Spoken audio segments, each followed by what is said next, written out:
Buenas tardes a todos y a todas. Estamos finalizando esta semana de la administración organizada por el Departamento Pedagógico de Administración de la Facultad de Ciencias Económicas de la Universidad de Buenos Aires. Y en mi caso, como subdirector del departamento, me complace poder presentar la última charla de estas jornadas, la conferencia de cierre, que tiene a uno de los mejores exponentes académicos que tiene nuestra facultad, que es el profesor Ladislao Huber. Me une con Lalo, como le decimos cotidianamente, una amistad de muchos años, y por eso me parecía que era muy importante estar presente en esta jornada de cierre, sobre todo en estas 14ª jornadas de administración, que en medio de la situación, del contexto, del medio que estamos viviendo, las hemos denominado transformar la administración frente a la nueva normalidad. Y la verdad que es muy pertinente y oportuna la conferencia de Lalo, justamente porque va a tratar sobre las neurociencias aplicadas al liderazgo y a la gestión de recursos humanos. En este contexto, la verdad que uno de los temas, diría yo, trascendentes para el management o para la gestión o para la administración. No haría falta hacerlo, pero como es una formalidad, lo voy a hacer. Voy a presentar formalmente al profesor Lalo Huber. Lalo es licenciado en Administración de nuestra facultad, de nuestra universidad. Es profesor asociado de Administración de Personal, consultor, entrenador y coach ejecutivo, capacitador de empresas y autor de varios libros en temas de recursos humanos, de comunicación, de liderazgo, de negociación, de conducción de equipos, de gestión del cambio, de atención a clientes y de creatividad. Como dije, para mí es realmente un honor hacer esta presentación. Seguramente van a disfrutar de esta charla y ya los dejo en comunicación directa con el profesor Lalo Huber. Muchísimas gracias, Fernando. Es un honor que me presentes vos y te agradezco que te hayas acercado para abrir esta sesión. Y bueno, iniciamos. Gente, bienvenidos a todos los participantes. Estamos acá atentos al chat del canal de YouTube de la facultad, así que si hay preguntas, adelante. Vamos a estar atentos a las preguntas. Bien, así que buenas tardes a todos. Yo soy Lalo Huber y hoy vamos a hablar de las neurociencias. Vamos a hablar de cómo se aplican y de la importancia que tienen en relación a muchísimos temas, ¿no? Porque las neurociencias, ya saben, tienen que ver con el cerebro y la mente y el sistema nervioso, tiene que ver con absolutamente todo lo que hacemos. Pero vamos a ver específicamente su relación con algunas disciplinas de la gestión de organizaciones, de la administración. Vamos a ver su relación con liderazgo, con los procesos de liderazgo y con los procesos de gestión de recursos humanos y con algunos otros procesos de gestión también.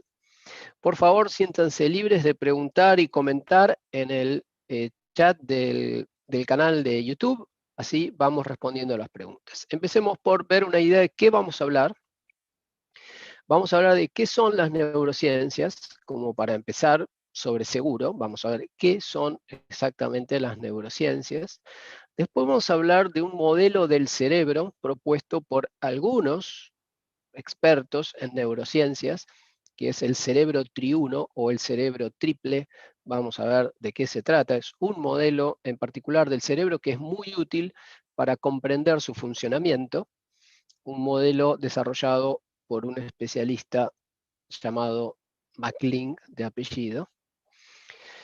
Luego vamos a hablar de la relación entre los procesos de gestión de organizaciones, comunicación e influencia sobre las personas. Vamos a ver cómo los procesos de gestión de las organizaciones tienen mucho que ver con la influencia sobre grupos y sobre grandes cantidades de personas en empresas de miles o decenas de miles de empleados. Vamos a ver cómo se relacionan los procesos de gestión con la necesidad de influir sobre la conducta de las personas.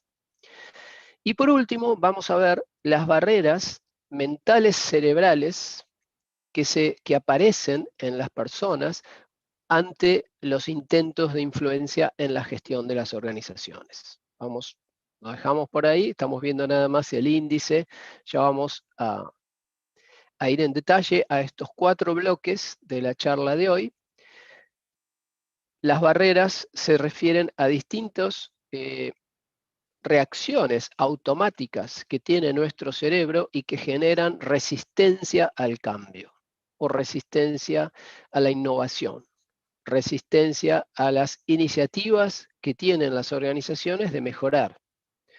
Uno dice, bueno, el ser humano tiene resistencia hacia la mejora, y sí, la tenemos resistencia al cambio. Y vamos a ver cómo funciona eso. Bien, empecemos por el primer punto, ¿qué son las neurociencias? Bien, las neurociencias no son ni más ni menos que un conjunto de disciplinas científicas, conjunto de disciplinas de estudio, pero que estudian algo en particular, estudian la estructura y el funcionamiento del cerebro y el sistema nervioso, y su rol en los procesos de cognición y generación de la conducta. Esto es una definición simplificada. Habría más elementos aquí, porque las neurociencias abarcan el estudio del sistema nervioso y el cerebro desde el punto de vista biológico, además también de la cognición y la generación de conducta. Pero hoy vamos a ver una visión más alto nivel en cuanto a su aplicación a la gestión. No nos vamos a introducir en los detalles de anatomía o biología o química de las neurociencias. Bien, entonces, las neurociencias son un conjunto de disciplinas científicas que estudian la estructura y funcionamiento del cerebro y el sistema nervioso. Principalmente el cerebro, que es como el rey del sistema nervioso, y la médula espinal también, que es como un apéndice que tiene funciones en procesos automáticos del cuerpo y de la conducta que tienen mucho que ver con nuestras reacciones automáticas hacia el mundo y hacia otras personas, en nuestras relaciones, en nuestra comunicación y en nuestras reacciones en las organizaciones. Bien, ante un plan de comunicación, por ejemplo, las personas reaccionan de cierta forma. Algunas de esas reacciones son pensadas, son conscientes, otras reacciones son más automáticas y muchas provienen directamente de la programación que tiene su cerebro. Y de acá ya empezamos a ver la conexión que hay entre la gestión y las neurociencias. ¿Por qué es tan importante entender cómo funciona el cerebro? Porque el cerebro determina en muy buena parte nuestras conductas automáticas inconscientes principalmente. Bien, estoy mirando aquí por si hay alguna pregunta. Por favor, adelante con cualquier inquietud que les surja. Bueno, vamos a empezar describiendo un poco este modelo del cerebro que nos propone MacLean, que es el cerebro triuno. Triuno significa se llama triuno porque tiene 3 partes. Su modelo es un modelo del cerebro en 3 partes o 3 capas. ¿Está bien? Es importante hacer la diferencia porque lo que nos dice MacLean es que el cerebro humano fue evolucionando en el tiempo desde un cerebro más pequeño, más simple, agregando capas hasta transformarse en un cerebro más complejo y obviamente más sofisticado y más potente y más capaz, que es hoy el cerebro del hombre, que es el más poderoso, digamos, dentro de los seres vivos en el planeta Tierra. No igual para todos los hombres, pero sí en general en toda la humanidad, superior al reino animal. Y van a ver que el cerebro, tanto en el reino animal, o por lo menos en los mamíferos y en el ser humano, tiene una relación que tiene que ver con la evolución que se ha producido. Bien, entonces, el cerebro humano posee 3 capas, según este modelo de MacLean. Y aquí las tenemos representadas, están en inglés, pero ahora las vamos a ver en español. Tenemos, en primer lugar, lo que se llama el complejo reptiliano. ¿Qué es el complejo reptiliano? Es como el núcleo central del cerebro que tiene que ver, es la parte más antigua del cerebro, es una parte del cerebro que compartimos con la mayoría de los animales, o buena parte del reino animal, y es asiento de procesamientos cerebrales y nerviosos que tienen que ver con reacciones reflejas e instintivas. También podríamos decir que muchos de nuestros reflejos automáticos, movimientos de manos o gestos, tienen que ver con programaciones que están a un nivel muy profundo en el cerebro reptiliano. Uno podría decir, por ejemplo, si yo voy caminando, me tropiezo, obviamente pongo las manos para no pegarme la cara contra el piso. Y uno dice, ¿quién puso las manos? ¿Acaso ustedes cuando tropiezan y caen dicen, estoy cayendo? Ah, qué barbaridad, qué mala suerte, he tropezado con una piedra, como estoy cayendo, debería poner las manos. ¿Qué mano pondría primero, la derecha o la izquierda? ¿Y cómo las pongo? ¿Con las palmas? ¿Las pongo inclinadas? Todo ese pensamiento obviamente no existe, no se desarrolla conscientemente, sino que se desarrolla de manera automática, como si fuera un circuito eléctrico, un hardware, y que está procesado por el cerebro reptiliano. Es una reacción ultra automática, muy rápida, no requiere intervención de la conciencia de la persona, y por supuesto, no todas las personas van a poner las manos con igual habilidad. No es que funciona siempre igual. Una persona pone las manos bien, entonces no se lastima, y otra persona no está tan bien programado para poner las manos mal y se lastima. ¿Está bien? Y eso tiene que ver con circuitos, literalmente con circuitos neuronales que están programados, estructurados en nuestro cerebro y que determinan nuestras conductas ultra rápidas y automáticas, en el caso del cerebro reptiliano. Es la parte más antigua del cerebro, es la que tuvo el ser humano en sus inicios, cuando pertenecía al reino animal, luego fue evolucionando y agregando más capas. Brigitte Vargas aquí en el chat dice, ¿es a lo que podemos llamar reflejos? Sí, bueno, son reflejos e instintos. Bien, reflejos instintivos, podríamos decir.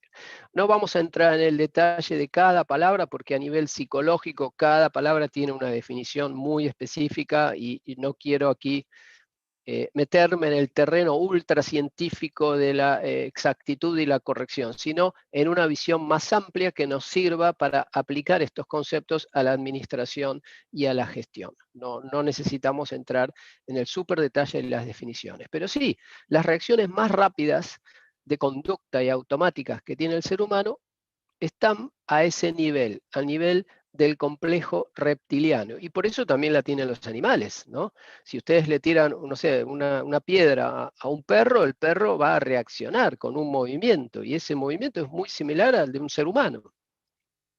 También, si a un ser humano le tiran una piedra, uno reacciona protegiéndose, tapándose la cara, levantando las manos, de una manera totalmente automática, manejado por los niveles más rápidos del cerebro. Bien, estamos hablando de milisegundos. También puede haber reacciones a nivel milisegundos desde el cerebro reptiliano. Ok, esa es la parte más antigua, más rápida y más difícil de acceder, ¿no? Porque si uno dice, quiero cambiar la forma en que yo pongo las manos cuando caigo, o la forma en que yo reacciono cuando me tiran una piedra, o la forma en que yo reacciono cuando me tiran una pelota jugando al fútbol. Aprender a jugar al fútbol, por ejemplo, requiere cambios y programaciones a todo nivel en el cerebro, porque si no yo no puedo jugar bien. Me viene una pelota y no la puedo parar. En cambio, le viene la pelota a Messi y la para de taquito. Y uno dice, ¿por qué tiene el movimiento mejor? ¿Por qué tiene un mejor movimiento? Y porque su cerebro está cableado de otra forma. Por supuesto, se cableó de alguna manera su cerebro, se cableó practicando desde muy chico y con mucho deseo. Fíjense que los deseos, los pensamientos influyen sobre la programación del cerebro. Si una persona de muy chico tiene mucho deseo, mucho entusiasmo e insiste en practicar en una actividad, entonces su cerebro se cablea y se programa para poder hacer esa actividad de manera excelente. Y cuanto más pasión, más se programa el cerebro, más a la perfección se programa el cerebro.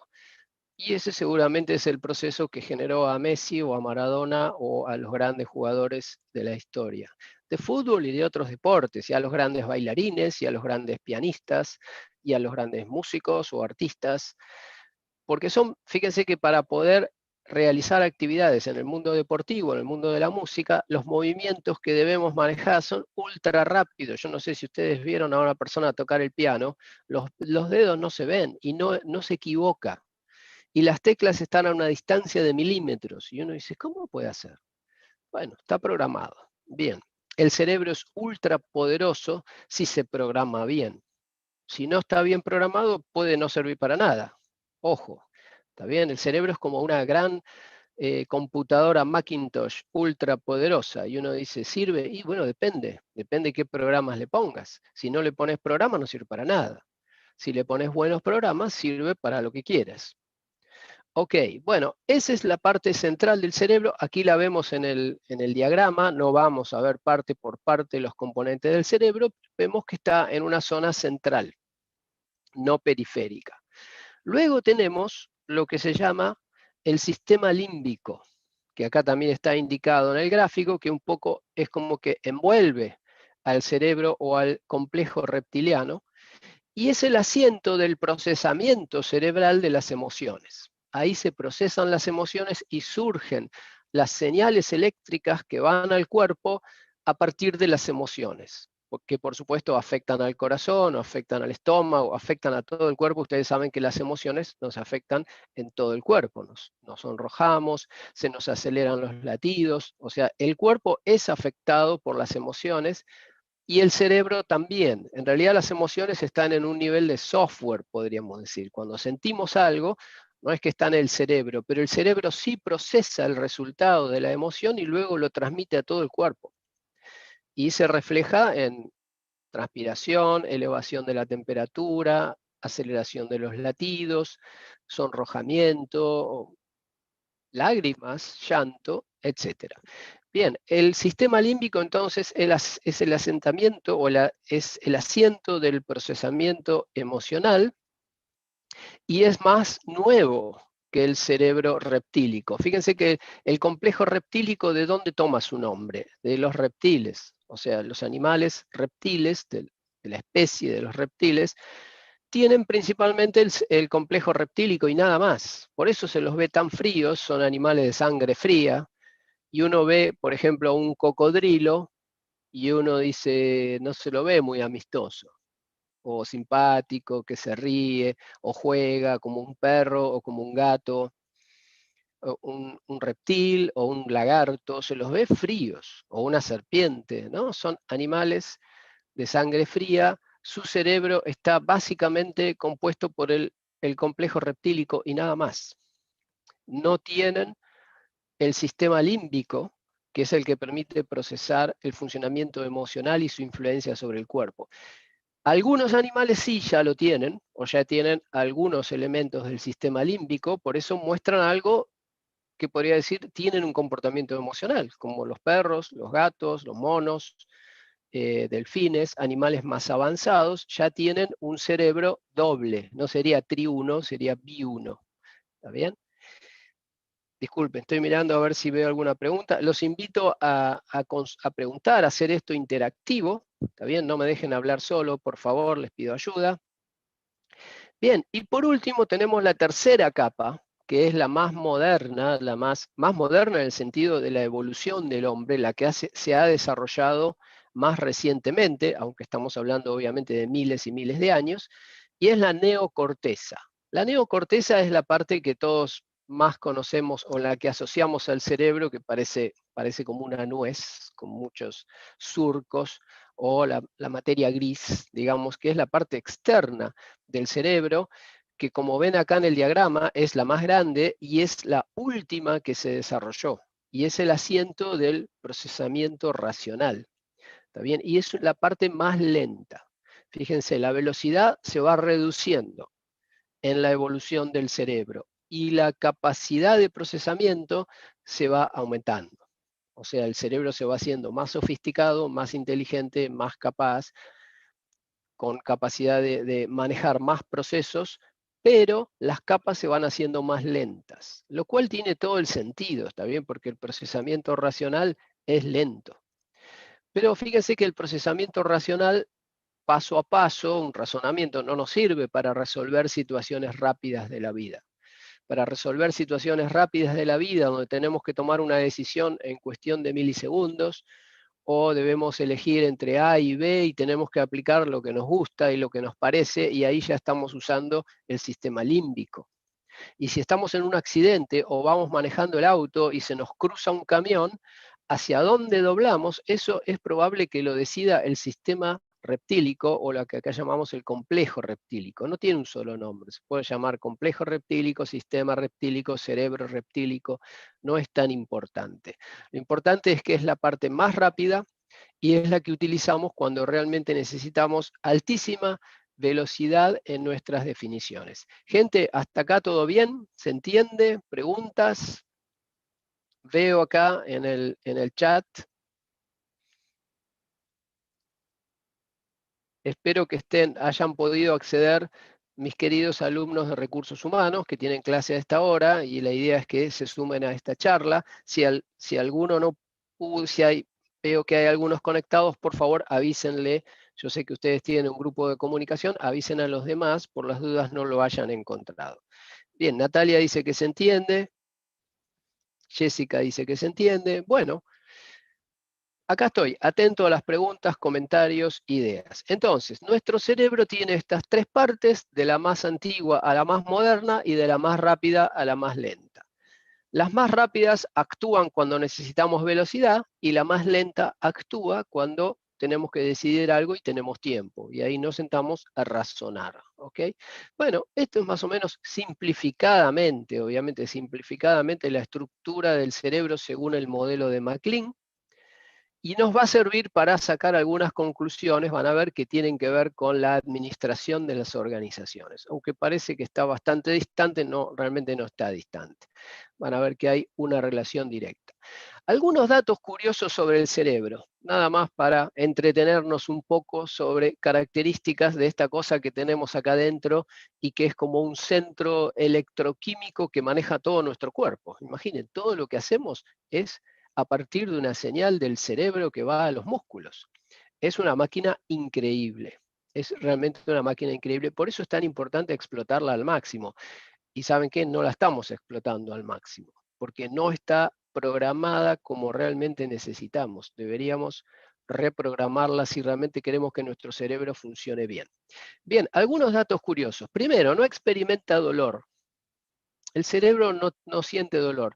Fíjense que en operaciones de cerebro, bueno, hay que poner anestesia para abrir la cabeza, pero luego el cerebro no necesita anestesia. Es el centro de procesamiento de dolor, pero él mismo no siente dolor. Curiosidad. Veo algún comentario. José dice si por favor puedo dar el ejemplo del camionero que se sale de la ruta. Bueno, lo guardo para después, José, a ver si hay tiempo, porque no estoy seguro cuánto nos va a dar el tiempo para esta charla.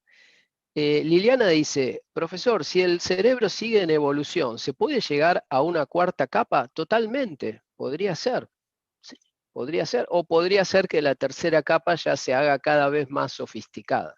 Sí, totalmente. Es más, el cerebro tiene que seguir evolucionando, porque el ser humano evoluciona y cada vez necesita más hardware. Esto es parecido a lo que pasa en la computación.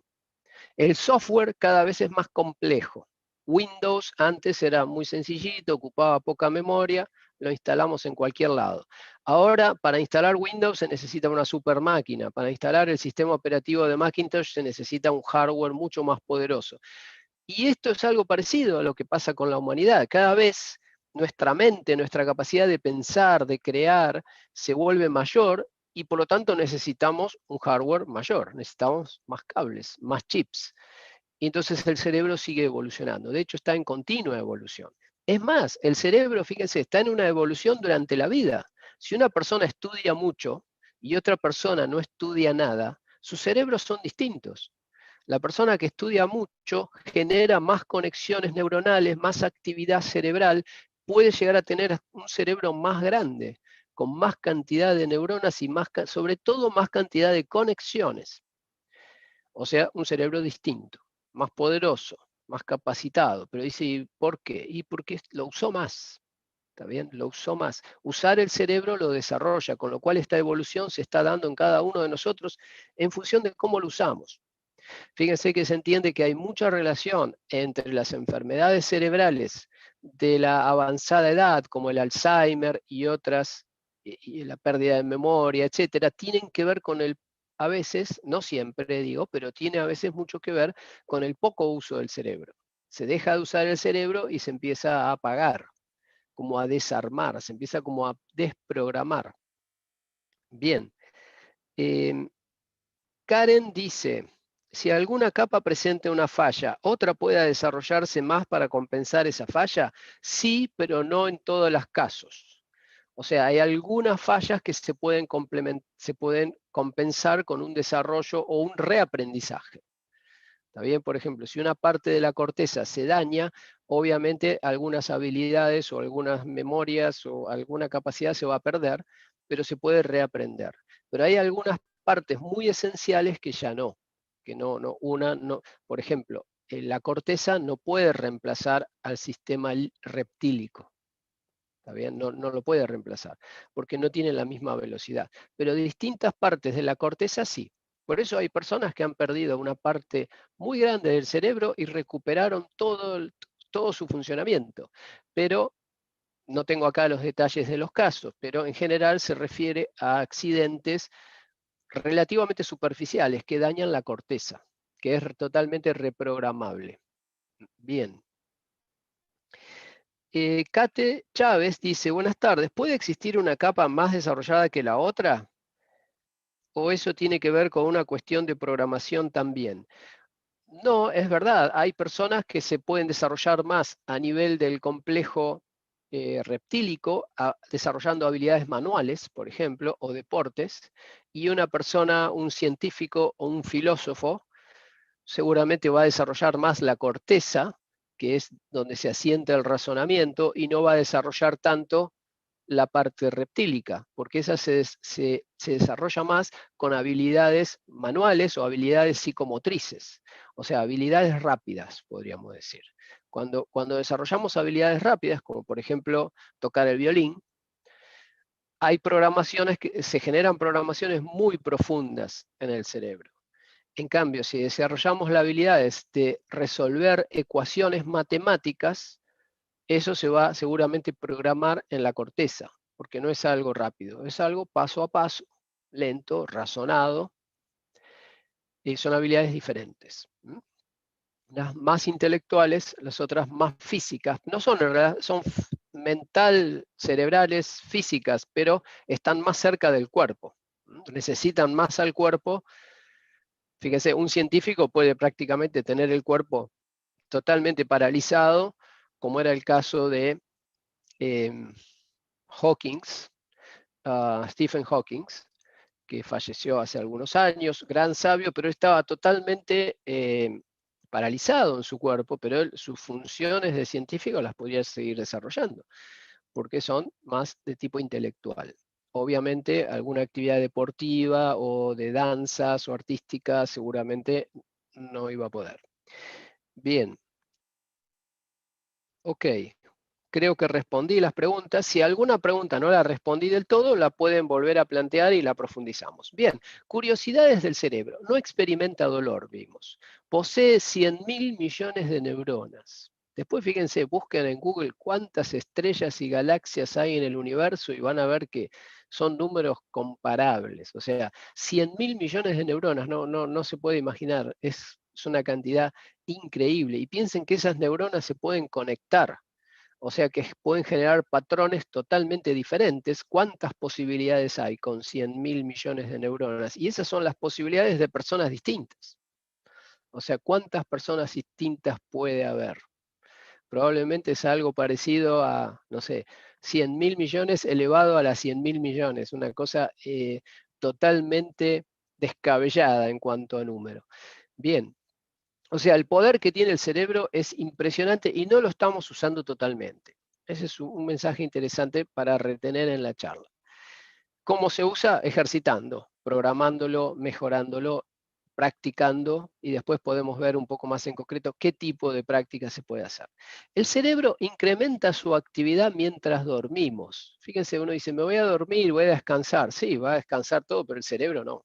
El cerebro no descansa. El cerebro procesa toda la noche y es muy parecido también a lo que pasa en la computación, por lo menos en la computación tradicional.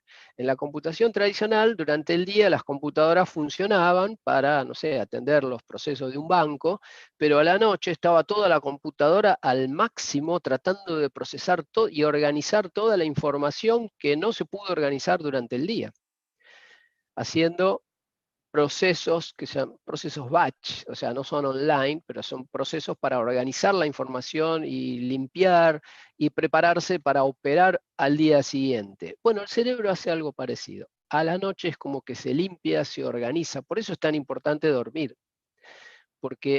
y dormir lo necesario, porque el cerebro es como que se reacondiciona, borra lo que no hace falta, oculta lo que no hace falta, organiza lo que sí hace falta, se prepara para poder seguir funcionando al día siguiente, lo cual tiene muchas ventajas y también tiene algunos inconvenientes. Porque fíjense que el cerebro y la mente, que son un sistema conjunto, entendamos la mente como el software, la organización del cerebro, y el cerebro como el hardware. O sea, el cerebro es como una máquina programable, entonces necesita software, que es la organización y la conexión, los diagramas de conexión de todas sus neuronas. Entonces tenemos un software que es la mente, el conjunto de nuestros pensamientos, que son los que determinan cómo el cerebro se va a configurar. En definitiva, nuestros pensamientos determinan cómo el cerebro se configura. Por eso los pensamientos de una persona, el cerebro de una persona que tiene pensamientos, por ejemplo, muy negativos, es distinto al cerebro de una persona que tiene pensamientos positivos. El cerebro de una persona que tiene creencias muy fijas es distinto al cerebro de una persona que tiene creencias más flexibles. O sea, los pensamientos influyen sobre el cerebro y ese es un fenómeno que se llama neuroplasticidad. O sea, el cerebro es plástico, se puede cambiar. Se puede cambiar en función de lo que pensamos. Si pensamos distinto, el cerebro cambia. O sea, es una parte de nuestro cuerpo que podemos configurar, no como la mano, por ejemplo. La mano tiene 5 dedos. Si yo pienso que tengo 6, no puedo tener 6. Pero el cerebro sí. Lo que yo pienso me va modificando el cerebro y va modificando todo el funcionamiento de mi cuerpo, incluso puede generar mejoras en procesos de salud, o mejoras en el sistema inmunológico, o puede mejorar la respiración, o puede mejorar la resistencia física, o puede mejorar lo que quieran, porque el cerebro es el que maneja el cuerpo. Y los pensamientos influyen sobre el cerebro, con lo cual los pensamientos influyen sobre cómo funciona el cuerpo. Bien, esto podríamos aplicarlo a la actual pandemia, en la cual alguna gente lo sabe y lo proclama, otros no tanto. Nuestros pensamientos influyen en nuestra resistencia a la pandemia. ¿Por qué? Porque nuestros pensamientos afectan el cerebro y el cerebro modifica el cuerpo. Si los pensamientos son positivos, son de confianza, son de seguridad, son de ausencia de miedo, simplemente son pensamientos de cuidado personal, pero sin miedo, eso afecta al cerebro y el cerebro maneja el cuerpo en línea con esos pensamientos, reforzando el sistema inmunológico. Porque dice, yo puedo protegerme, es lo que pienso. Entonces el cerebro dice, ok, vamos a levantar todos los sistemas inmunológicos o todas las herramientas inmunológicas que tenemos, porque mi dueño, que somos nosotros, nuestros pensamientos, dice que hay que cuidarse y que se puede cuidar y que puede funcionar. Entonces yo obedezco. El cerebro obedece lo que pensamos, esa es la realidad. Y cuando uno tiene mucho miedo de algo, el cerebro se achica y es como que empieza a apagar cosas, porque dice, mi dueño tiene miedo, yo también, y si mi dueño cree que esto va a ir mal, entonces el cerebro dice, esto va a ir mal. Entonces empieza a actuar para que vaya mal. Parece loco esto, pero así funciona. Bien, leo acá un comentario de Jessica. Jessica dice, estoy trabajando en una clínica de neurorehabilitación, qué interesante, y su recuperación cerebral después de un accidente o enfermedad es increíble, desde tener reflejos en el cuerpo a volver a hablar, a razonar. Buenísimo, gracias Jessica por tu tu testimonio, ¿está bien? Y sí, por eso cuando uno tiene un accidente y le pasa algo y pierde algo, queda paralizado, no tiene que, en principio, perder la esperanza de que va a poder recuperar eso, porque, como vemos, el cerebro es reconfigurable, tiene esta característica de neuroplasticidad. Bien. Consume unas 300 calorías por día, el cerebro, solo con procesamiento de pensamiento normal, de trámites normales. Imaginen si un alumno está estudiando para un examen, seguro consume muchas más calorías, así que si estudian mucho pueden llegar a adelgazar. ¿Ok? Está bien, o sea, no solo el cuerpo y los músculos y caminar consume calorías, solamente el procesamiento del cerebro consume 300 calorías, que son como aproximadamente 2 alfajores Habana. Así que si estudian mucho, se pueden llegar a comer 2 alfajores de chocolate y no pasa nada, no van a engordar. El cerebro cambia en función de las creencias. Esto es lo que mencionamos. En función de nuestras creencias y nuestros pensamientos, el cerebro cambia de forma. O sea, genera más conexiones y se vuelve más capaz o menos capaz. Por ejemplo, si yo pienso que soy tonto y que no puedo hacer nada, bueno, el cerebro lo que hace es, dice, ok, bueno, si mi dueño dice que soy tonto, entonces empiezo a desconectar cosas, en total no sirvo para nada. Es como un niño, si a un niño uno le dice que no sirve para nada, el niño dice, bueno, dejo de hacer todo, entonces, se desmotiva. Bueno, nuestro cerebro reacciona un poco parecido. Otra curiosidad interesante, el cerebro tiene género. O sea, hay distintos tipos de cerebros que pueden tener un funcionamiento más de tipo activo, que es característico de un hombre tradicional, llamémoslo. Esto está desapareciendo, obviamente, porque los géneros saben que se están como fusionando, pero hoy por hoy todavía existe, y si vamos 10, 20, 30 años atrás, mucho más todavía, los cerebros eran muy distintos. Hay un cerebro de tipo activo o de tipo agresivo, masculino, y un cerebro más de tipo compasivo, pasivo, femenino, más cálido, más emocional, y un cerebro más racional, más frío, masculino. Eso está cambiando. ¿Qué significa? Se está como fusionando por la evolución, ¿no? O sea, como la cultura va evolucionando, nuestros pensamientos son cada vez más de diversidad, cada vez más inclusivos, cada vez más todo igual, esa igualdad está bajando al hardware, está bajando al cerebro y al cuerpo también.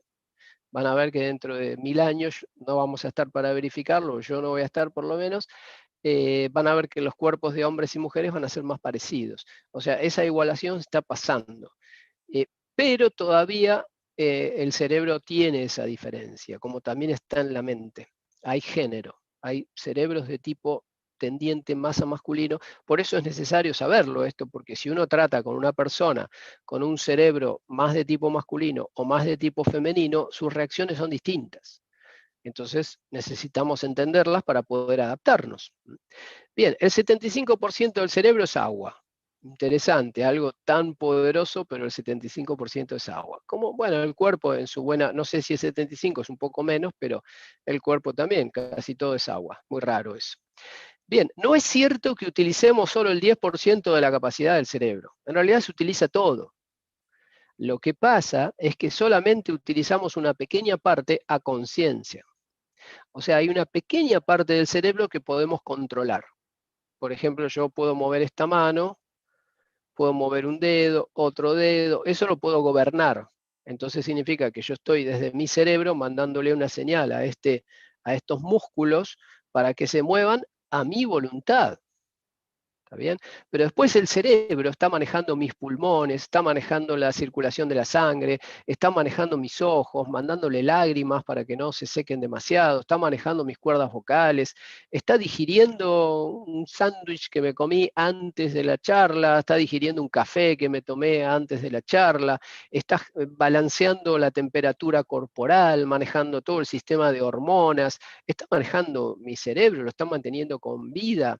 O sea, el cerebro se está manteniendo a sí mismo, está manteniendo los latidos del corazón, o sea, está haciendo millones de cosas, o sea, el cerebro está ultra ocupado, no es que estamos usando el 10%, el cerebro funciona todo. Lo que pasa es que la mayor parte del cerebro funciona de manera automática, no funciona bajo nuestra voluntad. Y eso es una gran ventaja porque por un lado nos ahorra un montón de tareas y nos mantiene vivos y mantiene nuestro cuerpo funcionando. Pero por otro lado es un problema porque el cerebro también automáticamente comete errores.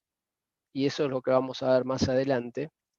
Y tiene que ver con estas resistencias que surgen de las personas cuando trabajan en una organización y hay un proceso de cambio, un proceso de innovación, y las personas, que es lo tan fundamental que hace falta hoy en las organizaciones, que mejoren, que evolucionen, que se modernicen. Pero van a ver que el cerebro típico de los seres humanos y del ser humano promedio se resiste a esos procesos de innovación. Bien, una parte del cerebro se dedica a conocer caras. O sea, hay una parte totalmente hardware, ultra rápido, cuyo funcionamiento es reconocer caras. O sea, reconocer imágenes, pero específicamente caras, lo cual es algo tremendamente difícil. Fíjense que recién ahora están apareciendo computadoras ultra rápidas que son capaces de detectar una cara y decir, sacar una foto y decir, esta persona es tal. Hasta hace 5 años, 3 años, esto no era posible. Recién ahora la ciencia llega a producir algo parecido a esta función del cerebro que existe desde que existe el hombre, de su posibilidad de reconocer caras. El alcohol reduce la capacidad, eso creo que todos lo han comprobado alguna vez.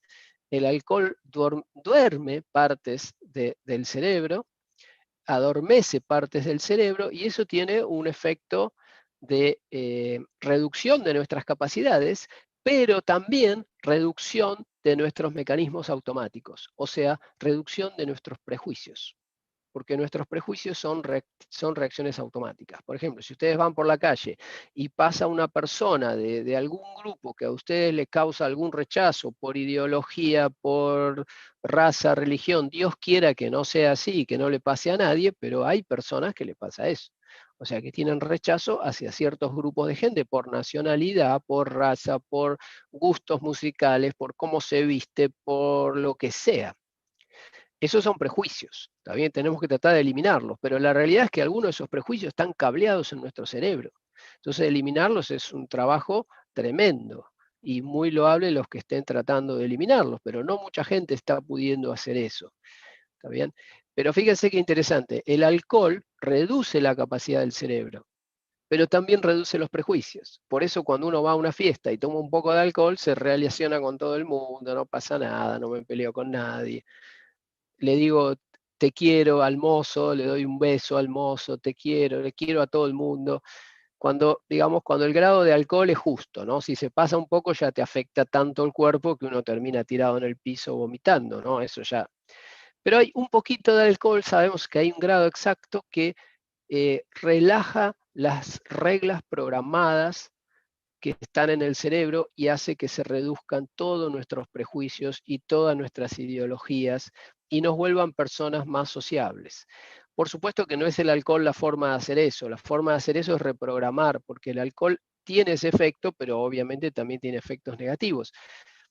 Es interesante ver cómo el alcohol te da, y las drogas también, el alcohol y las drogas y ciertas sustancias, te dan como una muestra de lo que podría pasar, cómo te podrías sentir si pudiéramos desprogramar el cerebro, o sea, borrar toda la porquería prejuiciosa que tenemos en nuestro cerebro, cómo nos sentiríamos más livianos, más amistosos, más abiertos, más sociables, más risueños, menos serios, más relajados. Bien. No, pensé que había una pregunta, pero no. Santi dice, genial, no sé bien a qué se refiere, pero bueno, espero preguntas, gente. Necesito ayuda para que esto sea interactivo y la pasemos bien y aprendamos cosas que podamos aplicar. Las conexiones neuronales se van perdiendo si no se usan. Esto ya lo mencionamos. Y esto es muy importante. Y es fuente de, a veces de enfermedades. Hay personas a veces que, no sé, se jubilan, dicen no trabajo más, no hago nada, no leo, no estudio, no hago crucigrama, no investigo, no aprendo otro idioma, no hago nada. No hago nada, nada, nada, nada. Bueno, un día empieza a olvidarse todo, un día empieza a no funcionarle la máquina que no está usando. Esto es como decir, estacioné el auto y no lo quiero usar más. A los 10 años quiero arrancar y no arranca, está todo pegado. ¿Está bien? No es lo mismo lo que sucede, pero al cerebro le pasa eso. Y no hay que permitirlo. Fíjense que a muchas personas que tienen principios de Alzheimer, a veces los médicos le dicen vaya a jugar al ajedrez, lea este libro, una hora por día dedíquese a hacer crucigramas, no sé, le manda a ejercitar el cerebro. Bueno, mejor hacerlo preventivamente, ¿no? Si ustedes se mantienen activos cerebralmente, intelectualmente, toda la vida, están totalmente inmunizados ante ese tipo de problemas que atacan a algunas personas, ¿no? Cuando en general se dejan estar. Bien, José nos recomienda El alma del cerebro, la mente, ¿no? No sé si se refiere a un libro o a un concepto, o nos está recomendando un libro ahí. Pero sí, la mente es como el alma del cerebro, ¿no? La mente es lo que gobierna al cerebro. La mente es el software, el cerebro es el hardware. Lo que uno piensa se refleja en el cerebro genera señales eléctricas, las manda a los músculos y el cuerpo se mueve. Las cuerdas vocales vibran y puedo hablar, todo a través de ese mecanismo. Y el cerebro está en el medio. Bien, las lesiones pueden cambiar nuestra personalidad. Fíjense qué interesante. Hay personas que son muy tranquilas y un día tienen una lesión cerebral y se vuelven agresivas. O al revés, hay personas que son agresivas y un día tienen una lesión cerebral y se vuelven más pacíficas. O sea, después de la lesión, del golpe, no sé, se cayeron, se golpearon la cabeza, cambiaron totalmente, cambió la personalidad. ¿Y eso es por qué? Porque la personalidad está parte programada en el cerebro. O sea, porque ¿qué es la personalidad? Es nuestro estilo automático de hablar, de gesticular, de reaccionar, nuestras opiniones fijas, nuestros prejuicios, nuestra ideología, nuestros valores, todo eso está programado de alguna forma en el cerebro. Y si el cerebro se daña, parte de eso se puede borrar, y entonces uno adquiere otra personalidad. Por ejemplo, un fanático de un equipo de fútbol tranquilamente se puede golpear la cabeza y cuando despierta dice, yo no sé, no, ese equipo, no conozco ese deporte, te dice. O sea, no solamente borró su fanatismo del equipo, sino que ni siquiera se reconoce como adepto a ese deporte. O sea, cambia totalmente, o se olvida o pierde la capacidad de hablar, o tocaba el piano y ahora no lo puede tocar. Cualquier cosa, porque todo eso está programado en nuestro cerebro. Nuestras habilidades están programadas en el cerebro. Bien, bueno, esto ya lo mencionamos. El cerebro puede seguir funcionando sin algunas de sus partes, no todas, hay algunas que son más esenciales que otras. Bien, vamos ahora a la gestión. Vamos a conectar. Nicolás Oberti pregunta, ¿la personalidad estaría en el límbico o neocórtex? En todos. La personalidad está en todo. Por ejemplo, opiniones racionales.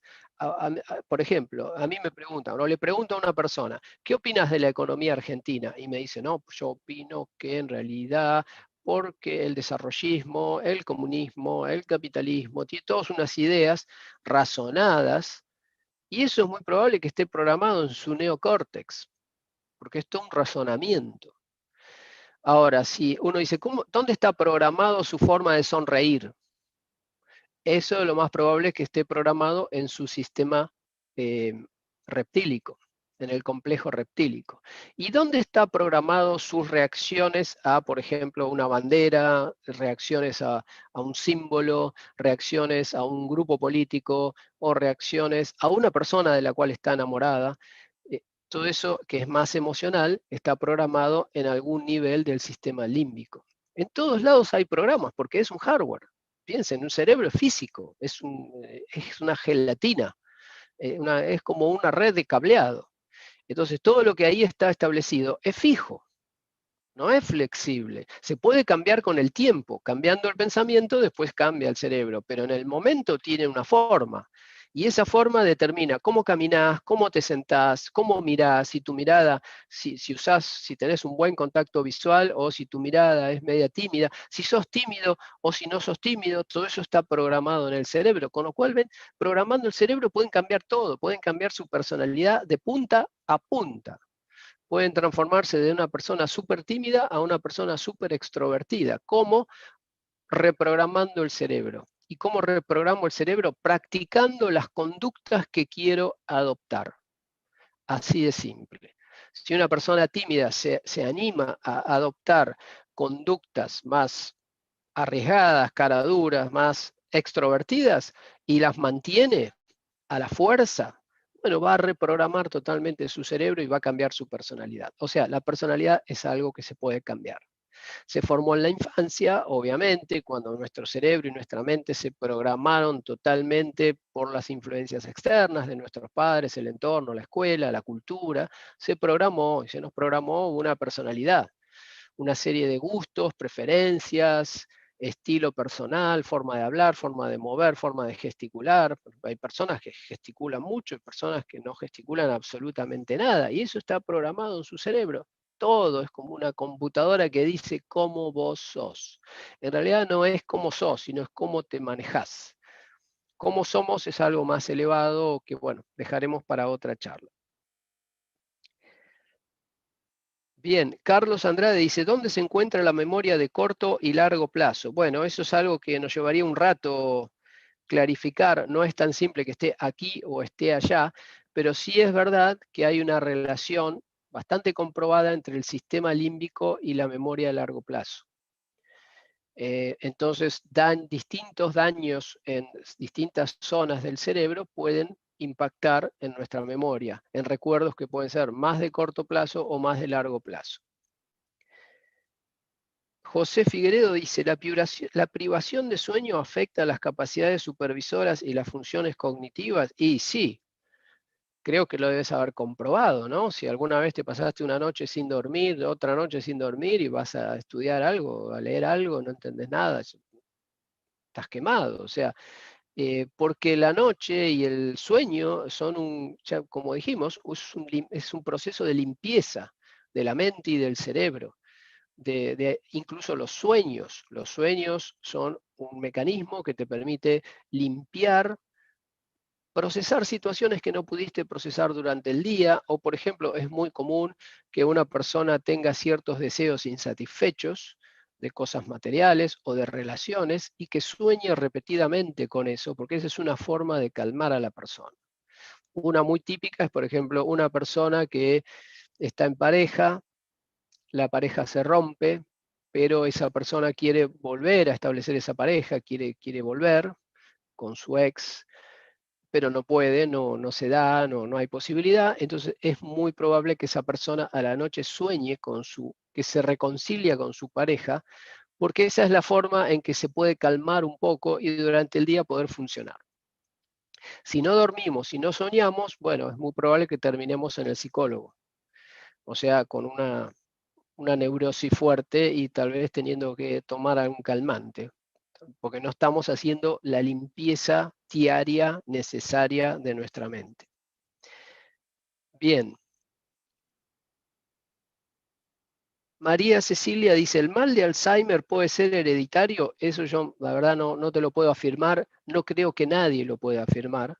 Yo en principio creo que no, por lo que he estudiado, pero realmente no puedo darte creo que nadie puede determinarte que es hereditario o no. Yo creo que casi nada es hereditario. Creo que lo que se desarrolla en nuestra vida tiene más que ver con nuestra conducta en la vida. Y sí es verdad que si en nuestra infancia vivimos en un grupo familiar donde las enfermedades se hablan o se teme mucho a las enfermedades, eso sí genera una influencia que en realidad no es hereditaria, es cultural. O sea, una persona que crece en una familia muy hipocondríaca, temerosa de las enfermedades, normalmente adquiere ese temor. Y normalmente esa persona va a ser más débil durante la vida o se va a agarrarse muchas enfermedades que otras personas no, simplemente por la influencia de sus padres, por la influencia de su madre, que es una influencia totalmente inconsciente, ¿no? No es que los padres quieran afectar al niño. Pero si una madre está todo el día, el niño, ay, cuidado, la fiebre, ay, te enfermas, te vas a enfermar, no te vas a resfriar, no te metas al agua que te vas a enfriar, abrigate, no, te va a hacer, no comas eso, no. Bueno, ese chico probablemente de grande va a tener 80.000 enfermedades que uno dice, ¿por qué? Porque de niño le programaron que las enfermedades están y que está lleno y que son muy fáciles de agarrar y que el riesgo es altísimo.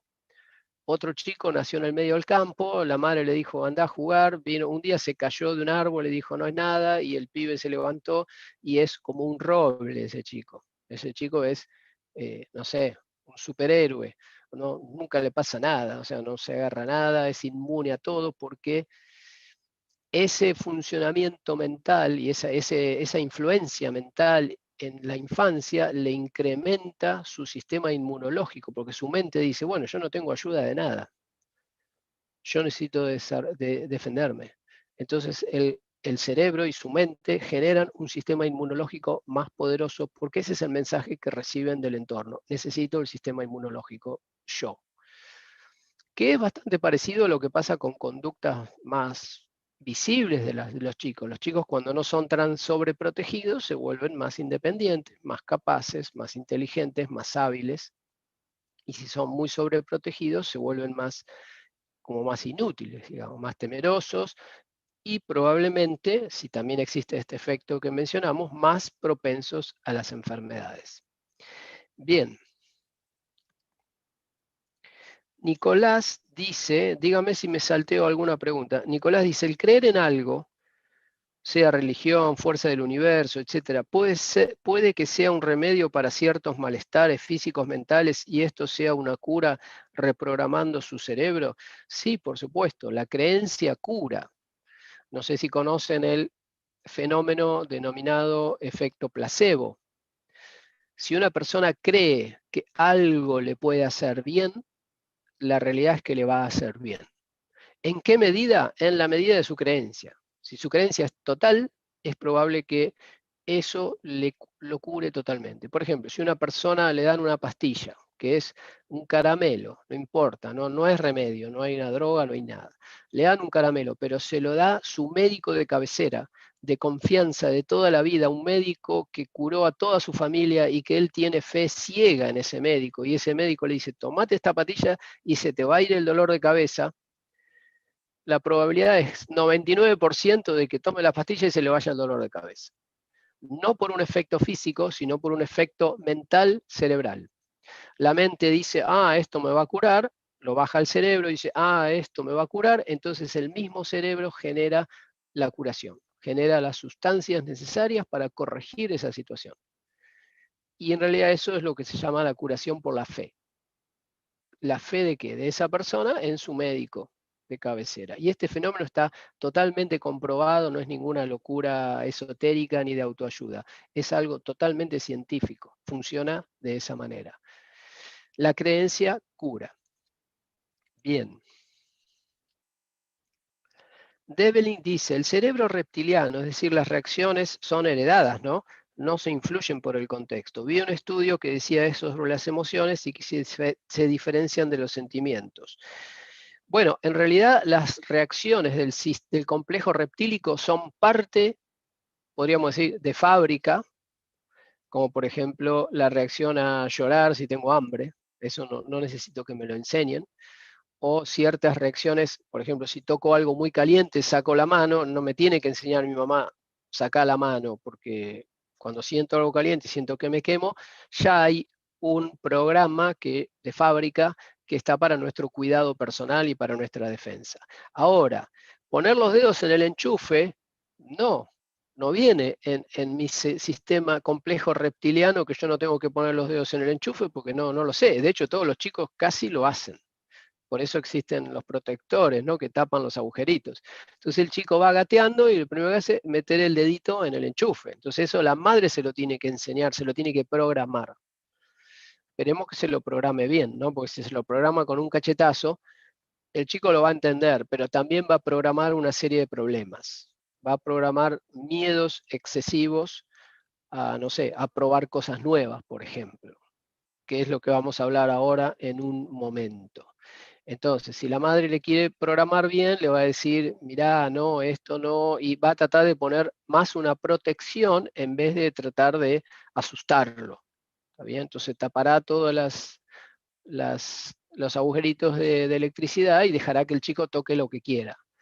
Eso es lo ideal, que el chico esté en un ambiente protegido y pueda hacer lo que quiera. No que la madre esté diciendo, no, esto no, porque eso va a generar una programación temerosa. Le va a programar miedos, muchos miedos. Bien, entonces la respuesta a tu pregunta es que parte viene de fábrica, parte se programa. Y la parte que viene de fábrica en realidad es bastante correcta en general, porque es como natural, es necesaria. Pero después la que se programa no.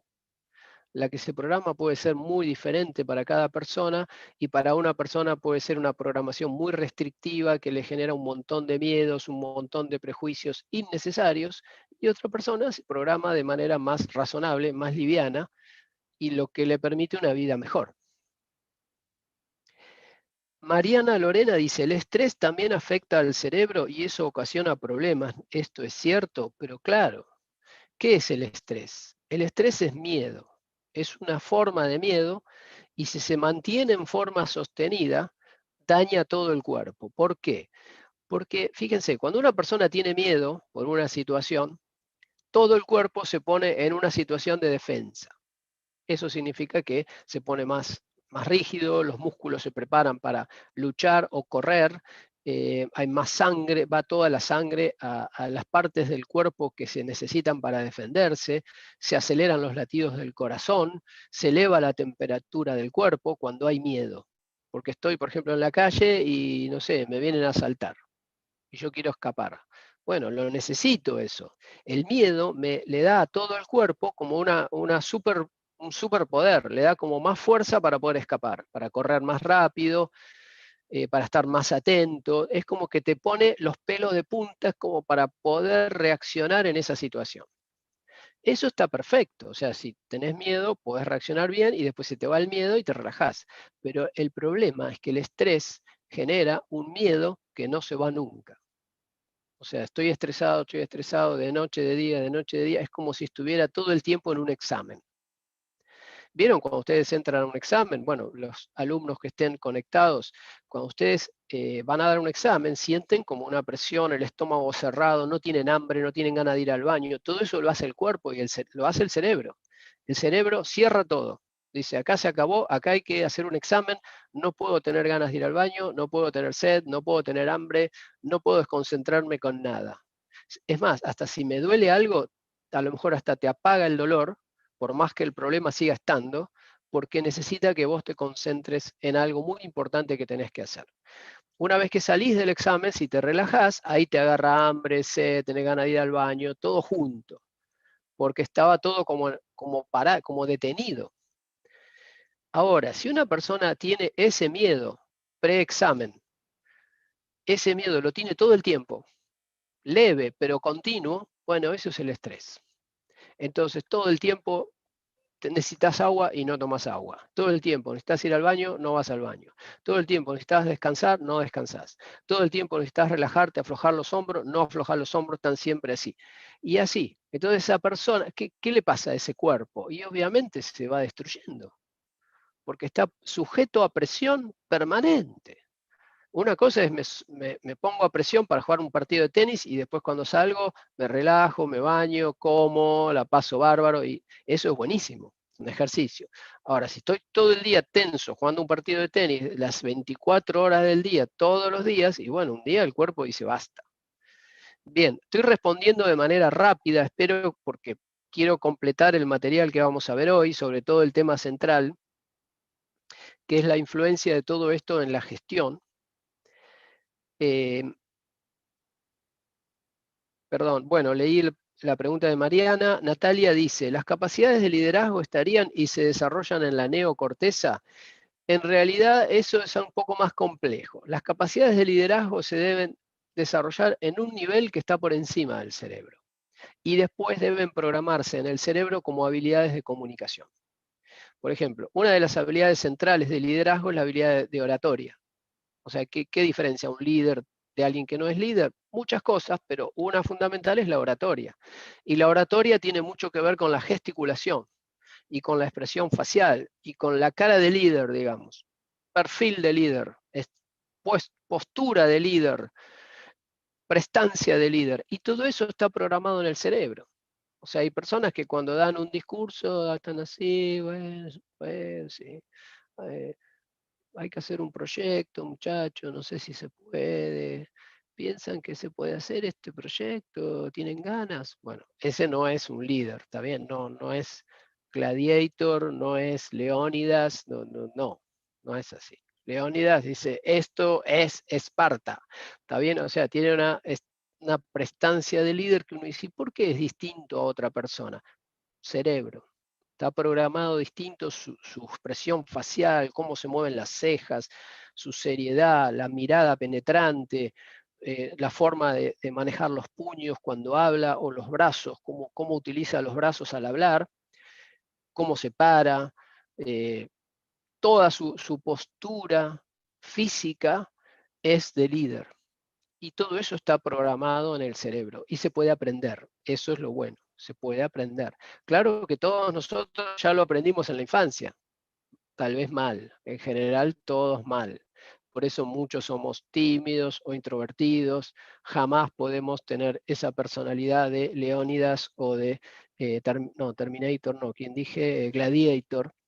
No tenemos esa personalidad, porque mamita nos dijo, no, cuidado, nene, come la papa, o sea, nos educaron de una forma que nos hicieron temerosos, nos hicieron como con exceso de cuidado, con que la calle, no cruce la calle, no subas al árbol, que esto no se puede, que la calle es peligrosa, que la noche es peligrosa, que el trabajo es peligroso, que el tren es peligroso, que el colectivo es peligroso, que la gente es peligrosa, que el vecino es peligroso. Bueno, ¿se imaginan toda esa programación y esa letanía desde los 0 años hasta los 15, 18 años?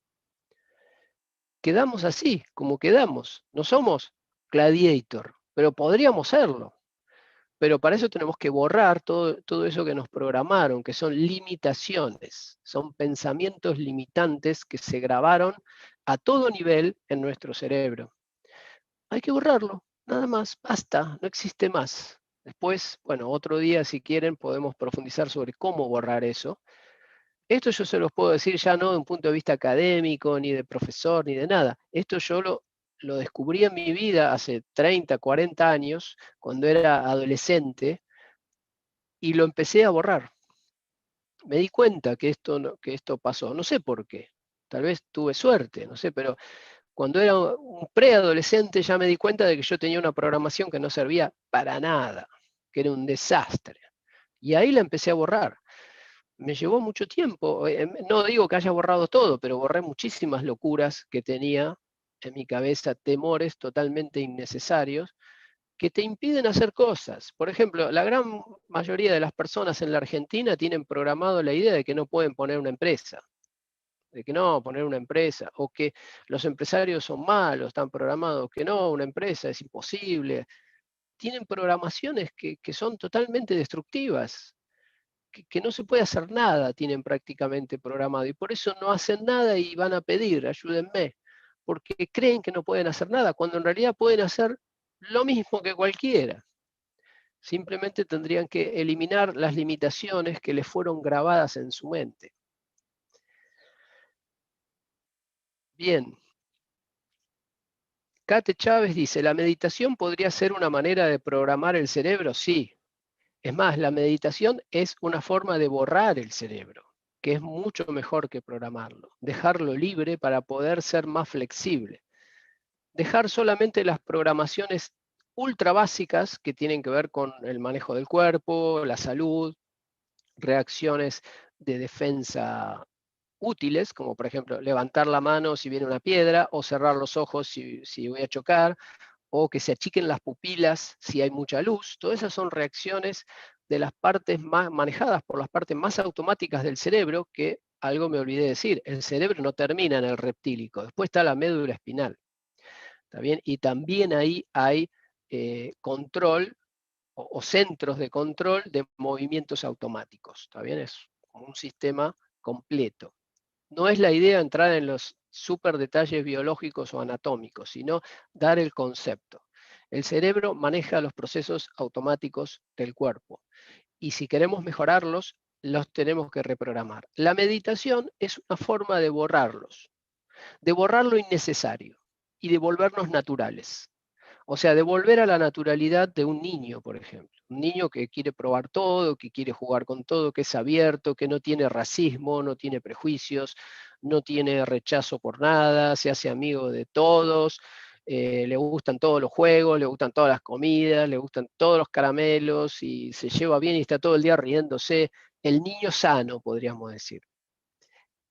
Ese es el paradigma de persona que ha borrado todas las programaciones de la sociedad, que son la gran mayoría, 99%, restrictivas. No se puede, no se puede, no se puede, no se puede, peligroso, peligroso, feo, malo, sucio, obsceno, malo, prohibido, prohibido, prohibido, no se debe, anticultural, antirreligión, anti esto, anti lo otro, no podés, no podés, no podés pisar el pasto, nada. Esas son las programaciones de la sociedad que hacen de ese niño feliz, que jugaba con todo el mundo, que no tenía cero timidez, que era hermoso verlo todo el día muerto de risa, bromeando, jugando, todo le venía bien. Bueno, de golpe se transforma en un adolescente todo conflictuado, triste, sufriente. ¿Y qué pasó? Pasó la planadora de la sociedad y todas sus influencias. De los medios, del marketing, de la familia, porque la familia tiene buena intención, obviamente, pero ya fue programada también, entonces lo que hace es transmitir su programación. No lo pueden evitar. Paola dice, generalmente se recomienda la capacitación en inteligencia emocional cuando uno se encuentra en posiciones de liderazgo. ¿Cuáles son las ventajas de esta capacitación en la posición? Es esencial. La capacitación en inteligencia emocional no es ni más ni menos que el entrenamiento de poder manejar las emociones. Y las emociones o los mecanismos de conducta que generan las emociones están programados en el cerebro, principalmente en el sistema límbico. Y ahí están programadas nuestras reacciones emocionales. Por ejemplo, si yo soy un líder o gerente en una empresa y cuando me dan una mala noticia me pongo triste y se me nota y lloro, bueno, no puedo ser líder. No puedo. Esto es como si, no sé, fuera Leónidas en la película 300 y le dicen, Leónidas, ¿sabés que viene el ejército enemigo? ¡Ay! ¿Cuántos son? ¿Son muchos? Sí, son 10 veces más que nosotros. ¡Ay, qué barbaridad! Vamos a perder. Bueno, si reacciona así, que es una reacción emocional, obviamente eso no sirve. Eso es una desinteligencia emocional. Si él reacciona así y sus soldados lo ven, bueno, no van a poder pelear, los soldados van a escapar, es decir, con este jefe, ¿qué podemos hacer? Se van y ya se perdió, o sea, se pierde por abandono, porque el líder tiene una reacción emocional que no sirve. La inteligencia emocional, ¿a qué se refiere? Es el manejo inteligente de las emociones. Tiene que ver con aprender a generar las conductas a partir de emociones, las conductas adecuadas a la situación.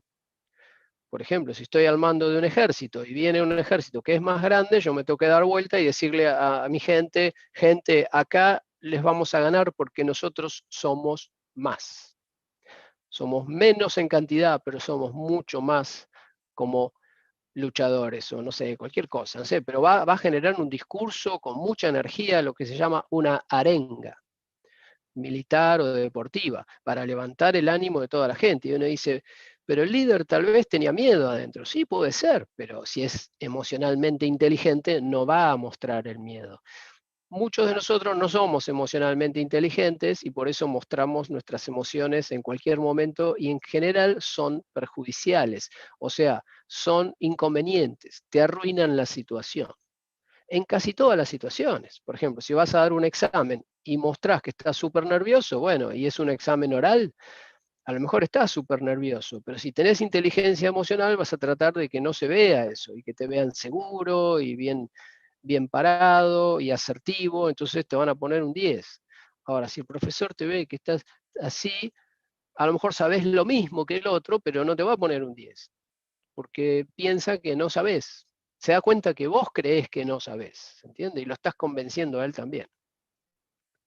Bueno, inteligencia emocional es eso, es aprender a mostrar las emociones que convienen, que sirven, que ayudan a la situación, en un examen, en un accidente, en una situación empresaria, donde se necesita seguridad, donde se necesita un líder, hay que actuar como líder, no podemos actuar como el asustado.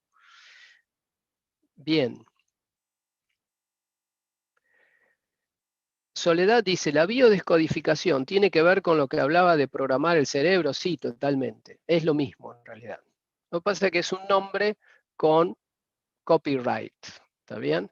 Hay muchísimos nombres y muchísimas técnicas que tienen copyright, que en realidad son nombres que alguien inventa para vender algo, ¿está bien? Y fíjense que en todo lo que es neurociencias esto está muy de moda. O sea, mucha gente ahora habla de el neuroliderazgo, la neurooratoria, la neuroventa, o la neuroventas, o el neuromarketing. ¿Por qué? Porque vende. Porque la palabra se asocia a algo complejo que tiene que ver con el cerebro, la mente, y que es misterioso, o genera un poco de misterio, y vende. Pero la realidad es que eso es marketing, porque marketing y neuromarketing es lo mismo. Ventas, neuroventas es lo mismo. Siempre desde que existe la venta en el mundo, de la época de los fenicios, el que decide la venta, la compra, el que decide una compra es el cerebro de la persona. Por eso el cerebro y la mente, recuerden, el software y el hardware, que es como un sistema conjunto. Los pensamientos fluidos que nosotros podemos manipular y el cerebro, que es el soporte físico de esos pensamientos. Pero fíjense que hay un gurú que anda dando vuelta por ahí que dice, no le venda a la gente, véndale a la mente. Como uno dice, ¿y a qué le venía vendiendo? Siempre se le vendió a la mente, porque la mente siempre fue la que decide, la mente y el cerebro decide si compra o no. Cualquier vendedor que está ahí detrás de un mostrador tratando de venderle un pantalón a un cliente, está apuntando a que la mente y el cerebro del cliente digan sí. Y eso fue siempre así, desde hace miles de años, no es nuevo. Lo que pasa, bueno, ahora tal vez es como que hay más conciencias, uno se va enterando de que realmente el cerebro tiene un rol mucho más importante, pero siempre lo tuvo. ¿Está bien? No justifica cambiarle el nombre a las disciplinas, porque las disciplinas siempre apuntaron a estudiar los efectos psicológicos, el marketing, la publicidad, el liderazgo, la comunicación organizacional. Todos son fenómenos de gestión o procesos de gestión que apuntan a influir sobre la gente, a cambiar, a mejorar sus conductas. Y para eso tienen que llegar al cerebro y llegar a afectar al cerebro y a modificar el cerebro, porque si no la conducta no cambia. Tomás dice, muchas personas sienten presión o miedo a la hora de dar un discurso o hablar en público. ¿Esto afecta al liderazgo de la persona? Por supuesto. Un líder tiene que hablar en público, es como decir un tenista, tiene que sacar con la raqueta y sí, no puede no sacar, no puede jugar. Un líder casi lo que hace todo el tiempo es hablar en público. Y va a tener más liderazgo, más influencia, menos influencia en función de cómo hable, en función de su oratoria, su lenguaje verbal y su lenguaje no verbal. Y todo eso está programado en su cerebro. Y si la persona quiere, lo puede mejorar. Para mejorarlo tiene que reprogramarse. Para reprogramarse tiene que borrar lo que tiene y programar nuevas formas más efectivas de comunicación. Y eso se puede hacer practicando con un coach, haciendo un curso de oratoria o de neurooratoria, si quieren, o de liderazgo o de neuroliderazgo, si quieren, que es lo mismo. ¿Está bien? Jessica dice, al escuchar los discursos de quienes nos gobiernan, la forma de comunicar es una opinión, genera una reacción emocional negativa en el público y una programación de un futuro incierto y hasta de miedo. Bueno, eso es interesante y es totalmente aplicable a lo que vamos a ver ahora. Es verdad que hay algunos gobernantes en este país y en otros países que cuando hablan generan un impacto negativo en ciertas personas. En su grupo de seguidores no. O sea, en distintos grupos generan distintas reacciones. Y esas distintas reacciones dependen de la programación de nuestra mente y nuestro cerebro. Por eso un líder inteligente lo que hace siempre antes de hablar, antes de dar un discurso, es pensar en cómo es la estructura cerebral y mental de la gente a la que le va a hablar. Y tratar de armar su discurso en función de eso, para que el discurso penetre y no sea rechazado. Obviamente, como vemos, muchos discursos a veces son rechazados y eso se debe a que no conocen estos detalles o estos efectos de nuestra mente y nuestro cerebro que pone barreras a lo que viene de afuera, si lo que viene de afuera no coincide con lo que ya tenemos programado. ¿Está bien? Entonces, fíjense que un buen publicista lo va a tener en cuenta esto. Si hace una campaña publicitaria, va a decir, pará, ¿cómo hacemos la campaña publicitaria? ¿Qué mensajes mandamos? ¿Qué persona contratamos para que mande los mensajes? Y es un mensaje para jóvenes, para que compren, no sé, una nueva tecnología para escuchar música. Bueno, vamos a contratar a, no sé, a Mirta Legrand para que haga la publicidad. Y no, hermano, no. No va con el modelo mental, con la programación que tienen estos chicos. Pensá en una figura que sea admirada por los chicos. Y un speech que tenga que ver, que tenga el vocabulario de los chicos y que esté adaptada a su mente y a su cerebro y a su programación, a su cultura, porque si no, no va a entrar el mensaje. Bueno, los publicistas lo saben. Los marketineros lo saben un poco menos. Y a veces los líderes de las empresas no lo saben tanto, y los líderes de gobierno a veces tampoco. Entonces generan discursos que chocan, porque no están pensados en función de lo que la gente tiene ya grabado en su mente, y que es el juicio. O sea, genera los juicios. Bien, bueno, sigamos. Acá en el slide, como ven, en muchos de procesos de gestión organizacional, la clave del éxito es generar comunicación que impacte en el cerebro de la gente y genere los cambios de conducta que deseamos. Esto es general para muchísimos procesos de gestión organizacional. Y ahora vamos a ver algunos ejemplos. Fíjense, procesos organizacionales o de gestión organizacional que requieren influir sobre la gente.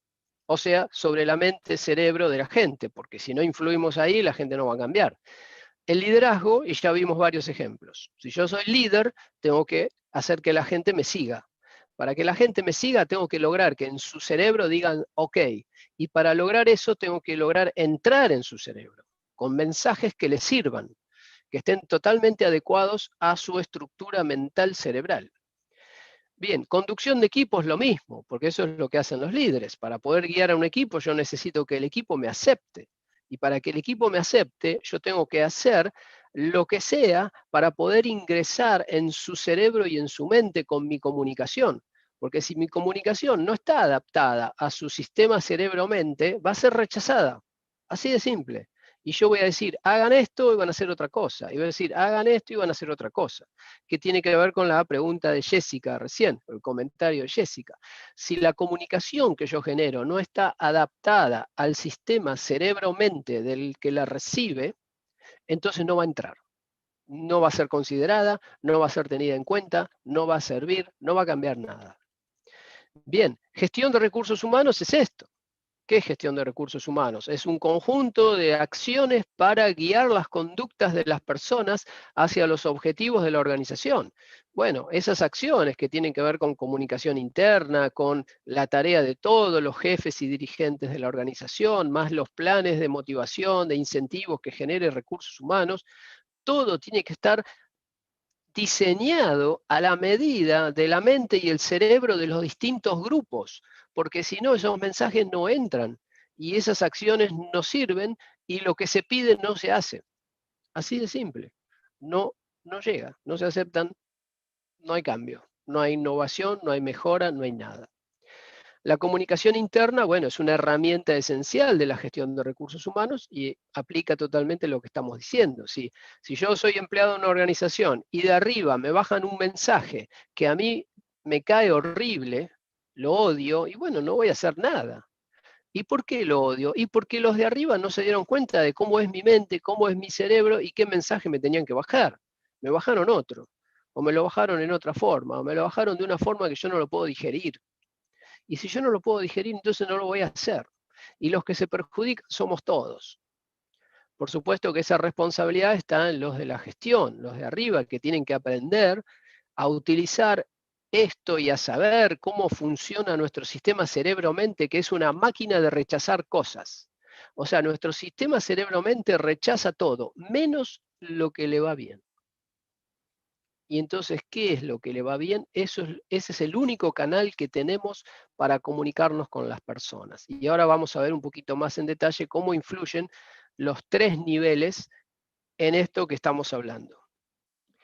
Bien, marketing, ventas son otros procesos que necesitan de esto. Cuando una empresa vende al mercado, necesita entender el cerebro-mente de los clientes, de los consumidores. Si no, no voy a saber cómo hacer el packaging, cómo hacer la publicidad, qué palabras usar, qué colores usar, qué logotipo cae bien, qué logotipo cae mal, cómo me conviene hacer la publicidad por televisión, por radio, qué canal utilizar, uso redes sociales, uso afiches.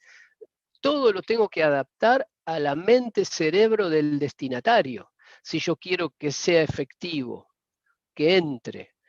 Y si no, no va a entrar. En la docencia es igual, fíjense, cuando un profesor dicta una clase, tal vez con mucho conocimiento, pero su forma de comunicarse no es adaptada al sistema mente-cerebro de sus alumnos, y bueno, ese profesor no va a poder enseñar mucho y los alumnos van a decir que ese profesor no se entiende o que no les gusta o que directamente es insoportable o es aburrido o lo que sea, porque faltó este proceso de adaptación que se llama sincronización en comunicación, que es adaptar lo que yo hago al cerebro-mente del otro para que lo pueda tomar, para que no lo rechace. ¿Está bien? Y esto aplica a cualquier relación interpersonal prácticamente. Cambio cultural, bueno, ahí ya traíamos más en detalle, pero el proceso de cambio cultural es básicamente un proceso de comunicación, con lo cual va muy asociado a comunicación interna. Y relaciones públicas va muy asociado a comunicación externa. Siempre hay un destinatario y siempre hay una audiencia y siempre hay un público al cual tenemos que adaptarnos.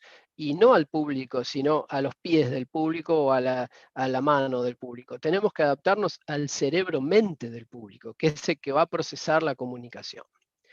Bien.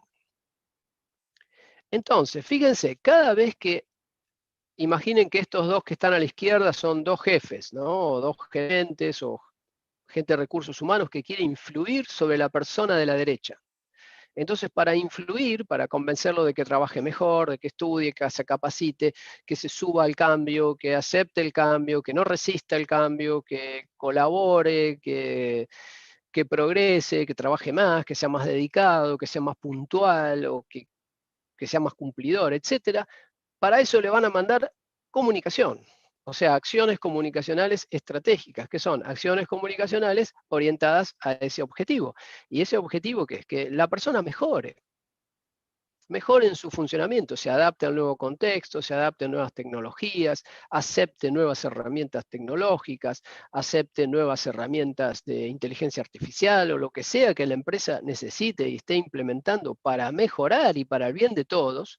Entonces, para que esa persona acepte lo nuevo, se lo van a pedir, le van a mandar mensajes de distinta forma y esas son las acciones comunicacionales. Ahora, esa persona va a tener barreras, va a ofrecer barreras mentales, cerebrales a todo lo que le llegue. Y esas barreras, ¿por qué están dadas? Por los tres niveles del cerebro. Entonces, acá en el siguiente slide vamos a ver cómo funciona esto. O sea, ya vimos la estructura del cerebro que hay en cada uno de los tres niveles, algunas curiosidades sobre el cerebro que obviamente se relacionan casi con todos los aspectos de la vida, porque con el cerebro hacemos todo. Mente, cerebro, software, hardware, domina todo lo que hacemos. Nuestra pareja, nuestro trabajo, toco la guitarra, es con la mente y cerebro, no hay otra cosa.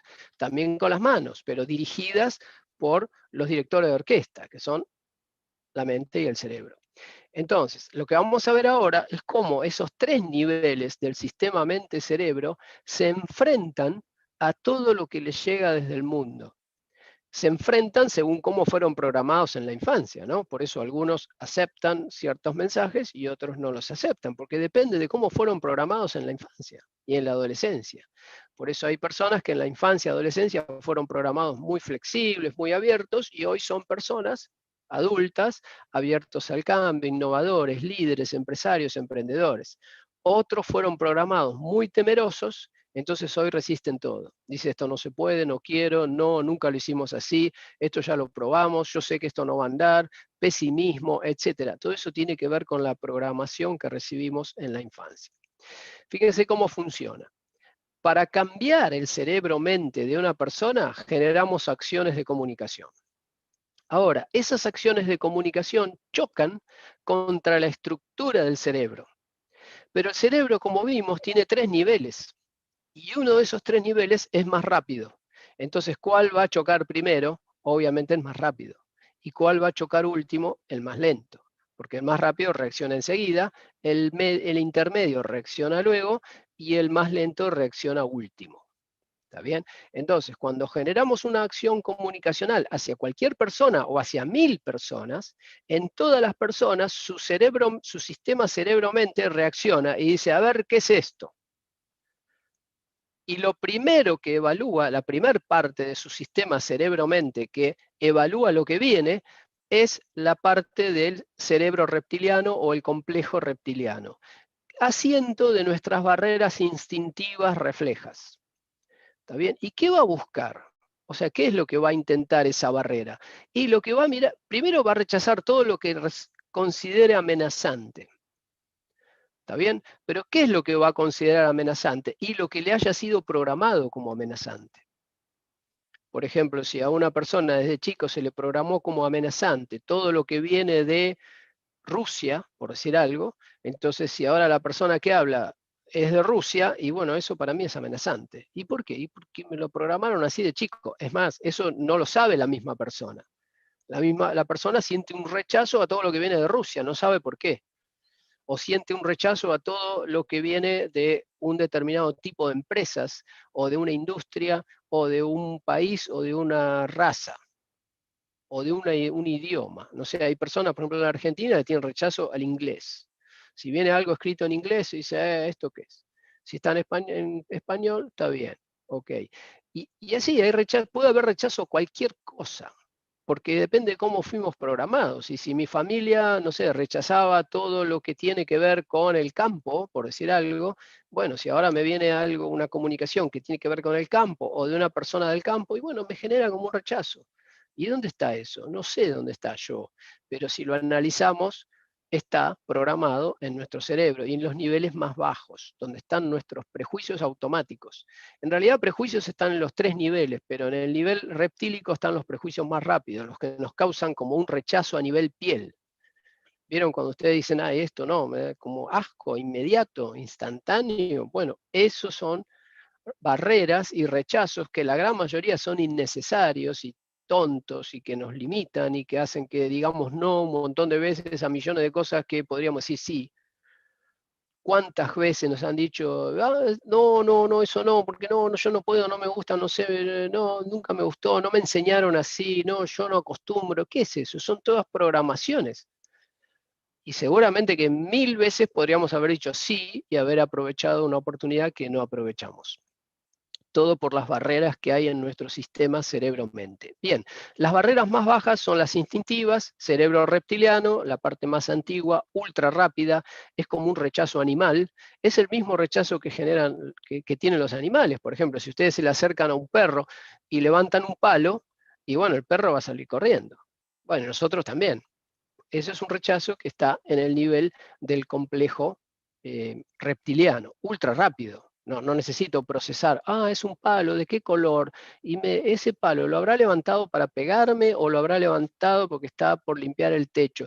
No sé, no pienso. O sea, el cerebro automático me dice, rajemos de acá y salimos corriendo. Bueno, eso es una reacción automática. Ahora, el problema es que a veces escapamos, no a veces, la mayoría de las veces escapamos de situaciones que son buenas o que podrían generar una nueva aventura, un nuevo aprendizaje, algo lindo, algo novedoso, pero justamente lo novedoso genera amenaza. Ese es un criterio general. Todo lo que a una persona le resulta novedoso, para el cerebro reptílico es amenaza, porque es desconocido. Y si lo dejamos funcionar, entonces vamos a rechazar todo lo novedoso y nunca vamos a poder cambiar nuestros hábitos. O sea, el cerebro reptílico va a dictar tu vida y vamos a ser prácticamente como un animal de costumbre que toda su vida hace lo mismo.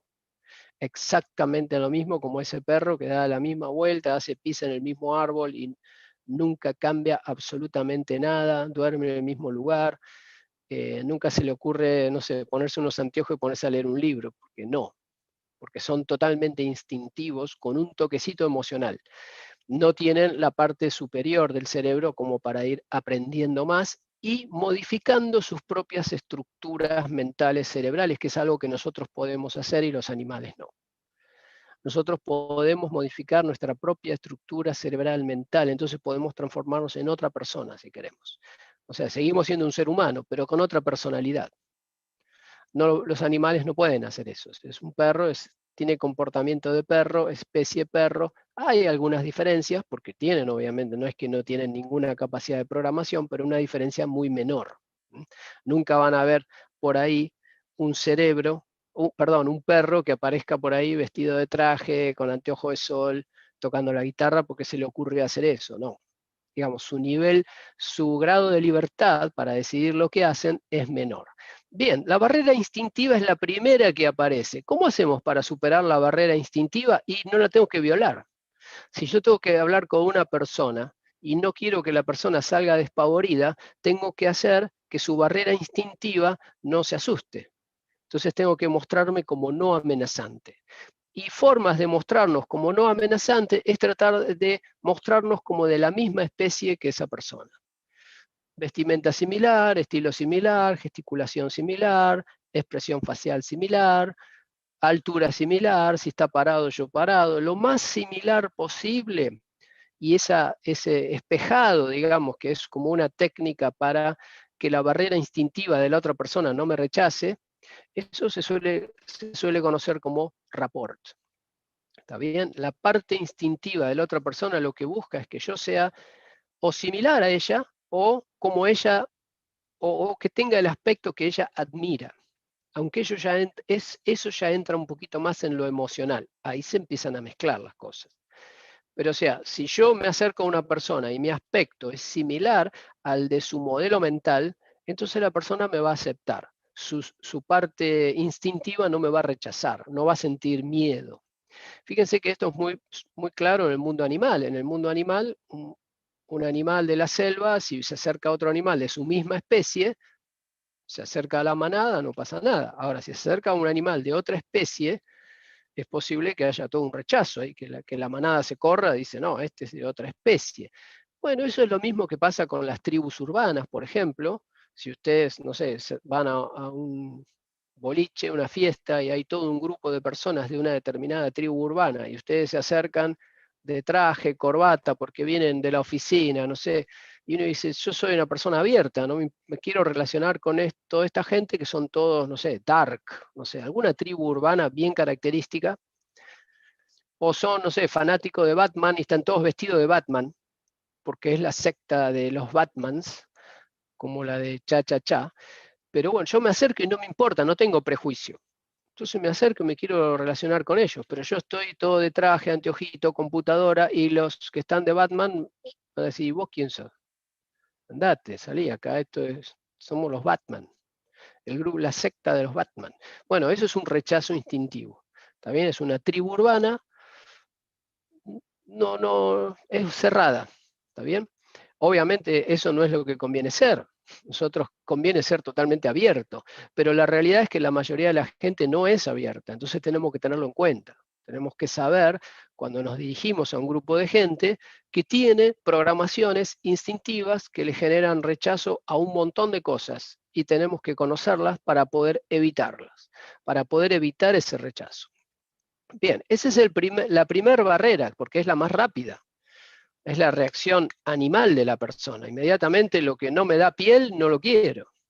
¿Vieron? Es muy común, por ejemplo, que en un boliche, en una fiesta, una mujer esté ahí parada tomando un trago y se le acerque un hombre y sin que abra la boca el hombre, la mujer se vaya y diga, no, mirá el que se me acerca no, me voy.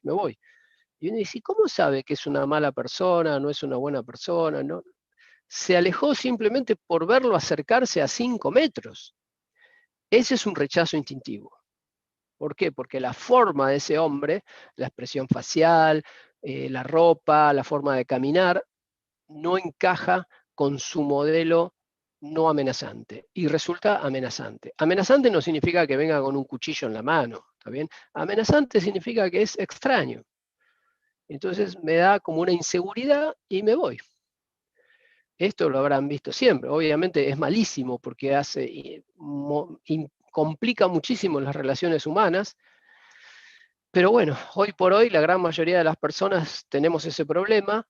Yo, como les dije, hace muchos años que vengo tratando de borrarlo totalmente y borré muchísimo. Seguramente me falta, pero les recomiendo borrar toda esa locura que nos hace juzgar a las personas por variables que no tienen nada que ver y que a veces, y que no nos tomamos el tiempo de verificar. Porque si uno dice, uy, esta persona que viene me parece rara, pero vamos a escuchar a ver qué dice, y después resulta ser una persona excelente.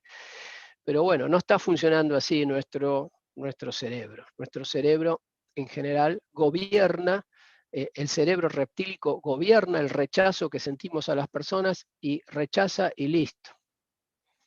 Y es muy difícil volver atrás. Para eso tenemos que, obviamente, lo ideal sería que podamos dominar nuestros rechazos para eliminarlos. Por eso hablaba de borrar, más que de reprogramar. Yo porque no quiero rechazos, no quiero programar otro rechazo, no quiero ningún rechazo. Quiero estar libre como un niño que va a la plaza y juega con todos. No, que va a la plaza y está viendo este sí, este no, aquel no, este no me gusta, mirá qué cara de esto, mirá qué cara del otro. Todas esas programaciones el chico no las tiene. Entonces, no solo que es mucho mejor persona, sino que él es mucho más feliz, porque no ve un mundo continuamente complicado para él y que le molesta. Todo le agrada. O sea, ha eliminado sus propios rechazos. Bien, bueno, ese es el primer rechazo, instintivo. Luego viene el segundo rechazo, un poco más lento. Si superamos el instintivo, por ejemplo, porque yo me acerco a la persona y tengo el aspecto que la persona le cierra, entonces me acerco, hola, ¿cómo estás? Y no hay rechazo todavía. Pero ahora empiezo a hablar.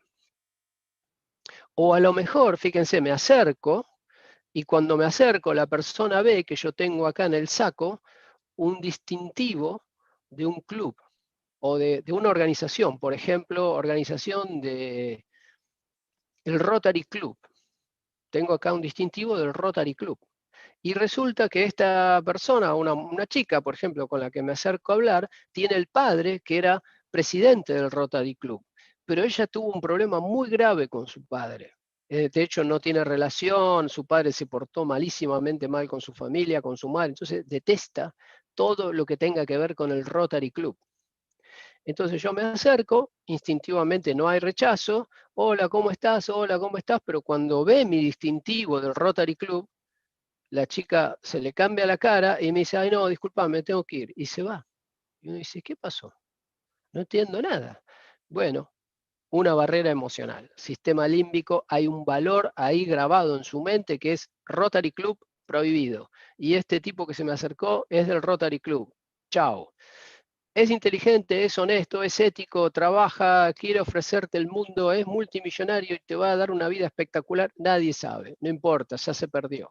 Se perdió por un rechazo emocional automático a nivel del sistema límbico. Mandó la señal, no va. Y tal vez las amigas le dicen, che, pero anda, no habla, a lo mejor es una buena persona. No, no, no quiero saber nada. Es casi un trauma. Se dan cuenta que los programas son como traumas. Son rechazos ilógicos que tenemos a nivel instintivo, a nivel emocional y también a nivel racional, que es el que vamos a ver ahora. Como ven, el emocional viene un poco más lento. Fíjese, el rechazo instintivo puede ser a lo lejos. Veo a la persona, ya no quiero saber nada. El rechazo emocional necesito que se acerque y ver un poco más sus detalles y sus valores, o que incluso empiece a hablar. Por eso el rechazo del sistema límbico puede ser verbal o no verbal. El del cerebro reptiliano es más tirando a no verbal, es como animal. Veo la foto, no me gustó, chao.